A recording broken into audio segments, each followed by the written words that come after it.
కాలం కలిసి రాకపోతే తాడే పాముగా మారి కరుస్తుందంటారు. రాజకీయాల్లో కొంతమందికి అలాంటి పరిస్థితే ఎదురవుతుంది. ఏదో అనుకుని ఏదో చేస్తే వాళ్లకు చివరకు అదేదో అవుతుంది.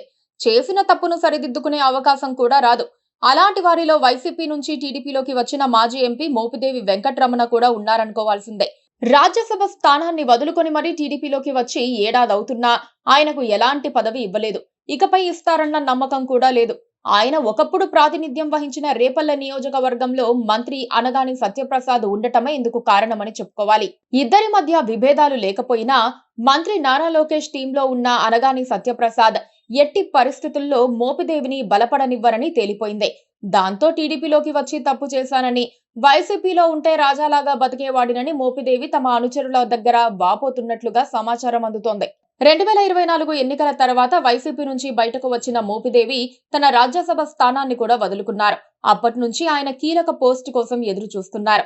కానీ పార్టీలో మోపిదేవి వెంకటరమణ వ్యవహారం ఎప్పటికప్పుడు చర్చకు వచ్చినప్పటికీ పదవుల విషయానికి వచ్చేసరికి మాత్రం ఆయన వెనకపడుతున్నారు.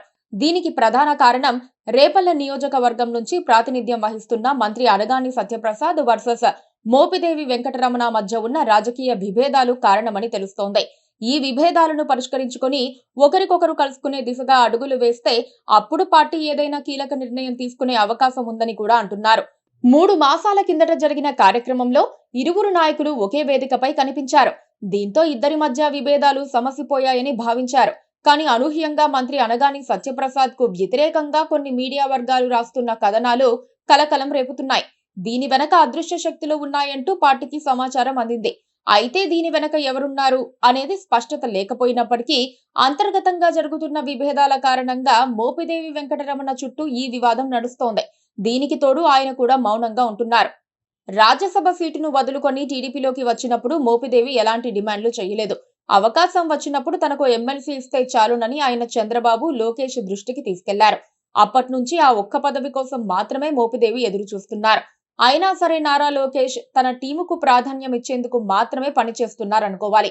మోపిదేవి వలస నేత అయినందుకు ఆయనకు సముచిత స్థానం ఇవ్వకూడదని కూడా భావించినట్లుగా అనుకోవాలి. రేపు మోపిదేవి పార్టీ మారబోరన్న నమ్మకం ఏంటన్నది టీడీపీలో కొందరు అడుగుతోన్న ప్రశ్న.